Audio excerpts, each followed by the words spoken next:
నమస్కారం. సాయంత్రం 7 గంటలు. డోర్ బెల్ మోగడంతో తలుపు తీయడానికి వెళ్ళింది వీణ. ఎదురుగా తన ప్రాణ స్నేహితురాలు మంజు పతి సమేతంగా విచ్చేసింది. మంజు, నువ్వా? ఏంటి సర్ప్రైజ్ అంటూ ఎగిరి గంతేసి స్నేహితురాలను ఎంతో సంతోషంగా రిసీవ్ చేసుకుని అతిథి మర్యాదలు కావించింది వీణ. వీణ కొత్తగా పెళ్ళై ఢిల్లీలో స్థిరపడింది. మంజు, వీణ చిన్నప్పటి నుండి ప్రాణ స్నేహితురాళ్ళు. కుశల ప్రశ్నల తర్వాత సరదాగా ఢిల్లీ చుట్టేయాలని సెలవు మీద హైదరాబాద్ నుంచి వచ్చినట్టుగా చెప్పింది మంజు. ఇంతలో వీణ భర్త ఆనంద్ వచ్చాడు. వచ్చిన వారిని పరిచయం చేసి మళ్ళీ కబుర్లలో పడింది వీణ. ఇంతలో వీణ, నా టవల్ ఎక్కడా అంటూ బెడ్రూమ్లోంచి పిలిచాడు ఆనంద్. కబోర్డ్లో సెకండ్ ర్యాక్లో ఉంది అంటూ హాల్లోంచి సమాధానం ఇచ్చింది వీణ. వచ్చిన వారికి గెస్ట్ రూమ్ చూపించి వంట పనిలో పడింది. ఫ్రెష్ అయి ఉల్లిపొర రంగు చీర కట్టుకుని వచ్చింది మంజు. భోజనాల దగ్గర భర్తకు జాగ్రత్తగా అడిగి మరీ వడ్డిస్తున్న మంజుని చూసి, ఏంటి భర్త దగ్గర మరీ ఇంతిదిగా జాగ్రత్త పాటిస్తోంది అని మనసులోనే ఆశ్చర్యపోయింది. భోజనాలు సగంలో ఉండగానే ఆనంద్కి అర్జెంట్ ఫోన్ రావడంతో హడావిడిగా భోజనం చేసి బయటకు వెళ్ళిపోయాడు. ఇది ఎప్పుడూ ఉండేదేగా అనుకుంటూ నిట్టూరుస్తూ డోర్ వేసొచ్చి దాదాపు సంవత్సరం తర్వాత కలిసిన స్నేహితురాలితో తన పెళ్లి ముచ్చట్ల నుంచి తన చీరలు, నగలు, పెళ్లి ఆల్బమ్ అంటూ కబుర్లతో నాన్ స్టాప్గా గడిపింది వీణ.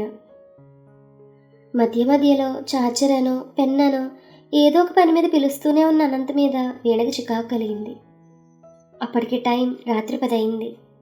మంజు, మంజు, నా టీషర్ట్ ఏది అంటూ పిలుస్తున్నాడు మంజు భర్త అనంత్. ఇదిగో వస్తున్నా అంటూ గదిలోకి వెళ్ళింది హడావిడిగా. మళ్ళీ ఓ 10 నిమిషాలు. బ్యాగ్లో ఉండే టీషర్ట్ కూడా వెతుక్కోలేడా? ఏంటి మరీ విడ్డూరం కాకపోతే అనుకుంటూ మంచినీళ్ళ కోసం కిచెన్ వైపు వెళ్తుండగా గెస్ట్ రూమ్లోంచి గాఢ చుంబనాల శబ్దాలు వినిపిస్తున్నాయి. అబ్బా, ఏంటండి ఎక్కడికి వచ్చినా కూడా ఈ అల్లరి వదిలేండి. ఈ చీరలో ఎంత ఊరిస్తున్నావో తెలుసా, ఇంకెలా వదలగలను నిన్ను అంటూ మళ్ళీ చుంబన నాదాలు, సరస నిట్టూర్పులు లీలగా వినిపిస్తుంటే మనసు తప్పని చెప్పేసరికి వెళ్ళి దూరంగా సోఫాలో కూర్చుని ఎందుక అనంత అన్నిసార్లు పిలిచాడు అని ఆలోచిస్తోంది వీణ. మంజుకు పెళ్ళై 2 సంవత్సరాలు అయినా చిలకా గోరింకల్లా హాయిగా క్రీడిస్తున్నారు. కానీ తనకి పెళ్ళై 6 నెలలుగా వస్తుంది. అయినా ఏదో వెలితి అగాధం మనసుని వయసుని కాల్చేస్తోంది. అదేంటో తెలియక తలపట్టుకుని కూర్చుంది. అలాగే ఎప్పటికో సోఫాలోనే నిద్రపోయింది వీణ. తెల్లవారుతూనే కాఫీతో వీణని నిద్రలేపింది మంజు. ఏంటే రాత్రంతా ఇక్కడే పడుకున్నావా? రాత్రి మీ ఆయన రాలేదా ఏంటి అని ఆశ్చర్యంగా అడిగింది మంజు. మా ఆయన ఈ రాత్రి ఏంటి, ఏ రాత్రి రారు అంటూ నిర్లిప్తంగా సమాధానం ఇచ్చింది వీణ. ఏ రాత్రి నువ్వే చూసావుగా, ఇప్పుడు పేషెంట్స్, ఫోన్స్, ప్రశాంతంగా భోజనం కూడా చేయరు. పేషెంట్స్ ఉంటే ఆయనకు పగలు రాత్రి తేడా కూడా తెలియదు. అయినా ఆయన ఒట్టి దద్దోజనంలే. సరే కానీ ఇవాళ మీ ప్రోగ్రామ్ ఏంటి అంటూ వాళ్ళ ఢిల్లీ టూర్ ప్లానింగ్లో గైడ్ చేసింది. షాపింగ్ అది ముగించుకుని ఇంటికి చేరారు మంజు జంట.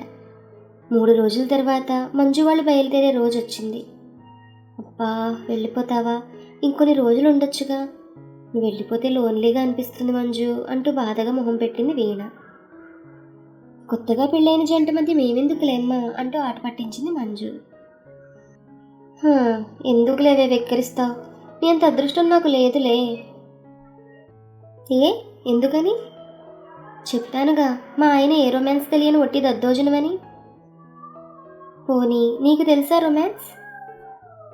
నాకు తెలిసినా ఏం లాభంలే. ఆయనకు అసలు నా వైపు చూసేంత టైం కూడా ఉండదు, ఇంట్రెస్ట్ అంతకన్నా ఉండదు. ఎప్పుడు పేషెంట్స్, హాస్పిటల్. పెళ్ళికి ముందు మీ ఆయన డాక్టర్ అని నీకు తెలియదా? తెలుసు. మరి తెలిసి చేసుకున్నప్పుడు తనకి తగ్గట్టుగా నిన్ను మలుచుకుని నీ జీవితాన్ని కూడా ఆనందంగా మార్చుకోవాలి కదా. అదేలా? కాస్త అర్థమయ్యేలా చెప్పవే. సరే, నీకు 3 సూత్రాలు చెప్తాను, జాగ్రత్తగా విను. నా లైఫ్ని నాకు తిరిగి తెచ్చిచ్చిన సూత్రాలు అవి. మరి 1, సంపూర్ణంగా ప్రేమించడం. అంటే తనలోని పాజిటివ్స్ను మాత్రమే కాదు, నెగిటివ్స్ కూడా. 2, ప్రేమను వ్యక్తపరచడం. దానికోసం పెద్ద పెద్ద గిఫ్ట్స్ ఇవ్వాల్సిన అవసరం లేదు. తన ఇంట్లో ఉన్నంతసేపు తల్లిలా కనిపెట్టుకుంటూ సదా మీ సేవలో అన్నట్టు ఉండాలి. అక్కడ నువ్వు తగ్గుంటోంది మీ మధ్య ఉన్న బంధానికి. దానివల్ల నువ్వు తక్కువయ్యేది ఏమీ లేదు. ఇంకా అప్పుడప్పుడు పొగడ్తలు, చిన్న చిన్న బహుమానాలు, ఇలాంటి వాటి ద్వారా నీ ప్రేమను వ్యక్తపరచు. 3. రొమాన్స్. ఇది చాలా ముఖ్యమైనది. భార్యాభర్తల్లో ఎవరో ఒక్కరికైనా సరే ఈ విద్య తెలుసుంటేనే జీవితం రసమయంగా సాగుతుంది. రొమాన్స్? అందుకే నీ కోసం ఇవి తెచ్చాను అంటూ ఒక పెద్ద బ్యాగ్ టేబుల్ మీద పెట్టింది. దానిలోంచి ఓ డజన్ పుస్తకాలు తీసి టేబుల్ మీద పెట్టింది. ఏంటి ఈ బుక్స్? Diploma in romance. దాంట్లో ఉన్న పుస్తకం తీసి చూసి దూరంగా పడేస్తూ, అబ్బబ్బా ఇవేం పుస్తకాలే, సిగ్గు లేకుండా, నా వల్ల కాదు అంది. హలో మేడం, ఇవి నువ్వనుకునే బుక్స్ కాదు. రొమాంటిక్ కథలు, నవలలు, కవితలు, శృంగార గ్రంథాలు. వీటిలో అసభ్యం లేసమాత్రం కూడా లేదు. ఇక నువ్వు ఈ రొమాన్స్లో డిప్లొమా కోర్స్ చేసి మీ ఆయన మీద ప్రాక్టికల్స్ చేసి మీ ప్రణయ పరీక్షలో నెగ్గాలి. ఇంకా నీకు ఇచ్చేసారి ఇదిగో అంటూ ఓ డజన్ చీరలు బొట్టు పెట్టి ఇచ్చింది. వాటిని చూస్తూ, పెళ్ళికి పట్టుచీర పెడతానని చెప్పి పెళ్ళికి ఎగ్గొట్టావు, ఇప్పుడన్నా పెడతావు అనుకుంటే ఈ సిల్క్ చీరలు పెడతావేంటే? నా బాకీ తీర్చకుండా వెళ్ళనిచ్చేదే లేదు అంది ముంగమూతితో. వీటి గొప్పదనం ముందు ముందు నీకే తెలుస్తుందిలే అంటూ మొట్టికాయలు మొట్టి, ఇంక నీ డబ్బా నైటీలు, డొక్కు డ్రెస్సులు తీసి అటకెక్కించు. వాటిలో నేను చూస్తే నాకే చికాగ్గా ఉంది. ఇంక మీ ఆయన ఏం చూస్తాడు నీ వంక అంది మంజు. అలాగే, ఇవేంటివే అంటూ పరీక్షగా చూసింది టేబుల్ మీద ఉన్న బాటిల్స్ని. అవి నీకోసమే. జవ్వాది సుగంధ పౌడర్, సహసిద్ధ పెర్ఫ్యూమ్, ఇంకా కొన్ని వలపత్తర్లు, పరిమళ ధూపం, అగరొత్తులు, లవంగాలు, యాలకులు, న్యాచురల్ మౌత్ ఫ్రెషనర్, సప్తవర్ణాలలో డజన్లలో మట్టి గాజులు. ఎందుకే ఇవన్నీ అంటే అయోమయంగా చూసింది వీణ. ఈ వీణలో సప్తస్వరాలు పలికించడానికి. నీ కోర్స్ పూర్తయితే అన్నీ నీకే అర్థమవుతాయి అని బుగ్గలాగి ఇంకుంటాను అంటూ బయలుదేరింది మంజు.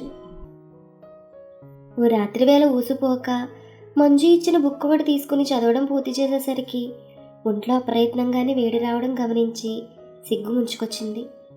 అది మొదలు కోర్స్ పూర్తి చేసేసరికి శృంగారంలో ఓనమాలు నేర్చింది. క్రమంగా తన మాట తీరు, అలంకరణలో మార్పు వచ్చింది. మునిపటిలా కాక హాస్పిటల్లో అలసొస్తున్న భర్తకి అవసరాలని దగ్గరుండి తనే చూసుకుంటోంది. పేదలకు వైద్య సేవ చేస్తున్న తన ఆదర్శాన్ని మెచ్చుకుంటోంది. మాటల్లో ప్రేమ, గౌరవం కనిపించేలా మాట్లాడుతోంది.